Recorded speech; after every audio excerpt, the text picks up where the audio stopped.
কুরবানির ঈদের আর বেশি দিন বাকি নেই। যারা সামর্থ্যবান তাদের উপর কুরবানি ওয়াজিব। তবে এই সামর্থ্যের ক্ষেত্রেও কিছু কথা থেকে যায়। অনেক মুসল্লি আছেন যারা পুরো একটি পশু কুরবানি দেওয়ার সামর্থ্য রাখেন না। তারা সবসময় ভাগে পশু কুরবানি করে থাকেন।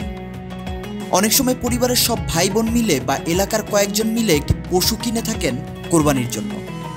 কিন্তু এক্ষেত্রেই একটি প্রশ্ন থেকে যায়, যাদের সঙ্গে কোরবানি দিচ্ছেন ভাগে তাদের সঙ্গে কোরবানি দেওয়া যাবে কিনা, বা তাদের সঙ্গে কোরবানি দিলে তা সহি হচ্ছে কিনা।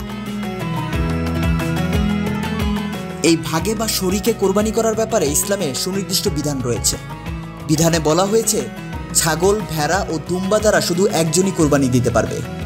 এগুলো একাধিক ব্যক্তি মিলে কোরবানি করা সহি হবে না। উট, গরু ও মহিষে সর্বোচ্চ 7 জন শরিক হতে পারবে।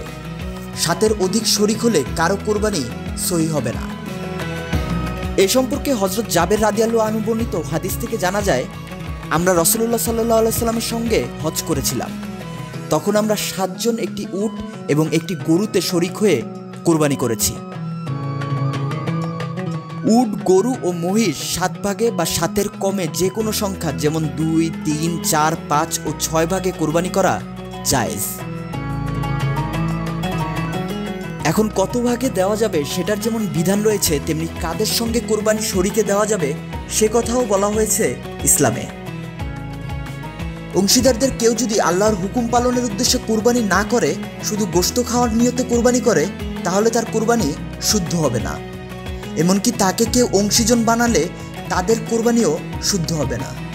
তাই অত্যন্ত সতর্কতার সঙ্গে অংশীজন নির্বাচন করা জরুরি। কেউ কেউ মনে করেন যাদের উপর কোরবানি ওয়াজিব নয় তারা কোরবানি করতে পারবে না। এ ধারণা সম্পূর্ণ ভুল, বরং তারা কোরবানি করলে অধিক সওয়াব পাবেন। নিজের পক্ষ থেকে কোরবানি করা ওয়াজিব, তবে সন্তানের পক্ষ থেকে পিতার উপর কোরবানি করা ওয়াজিব নয়। তবে পিতা যদি নিজের মাল থেকে নাবালিগ ছেলের পক্ষ হয়ে কোরবানি করেন তাহলে নফল হিসেবে গণ্য হবে। মৃত ব্যক্তির পক্ষ থেকেও কোরবানি করা যায়। Hello Bangla news desk.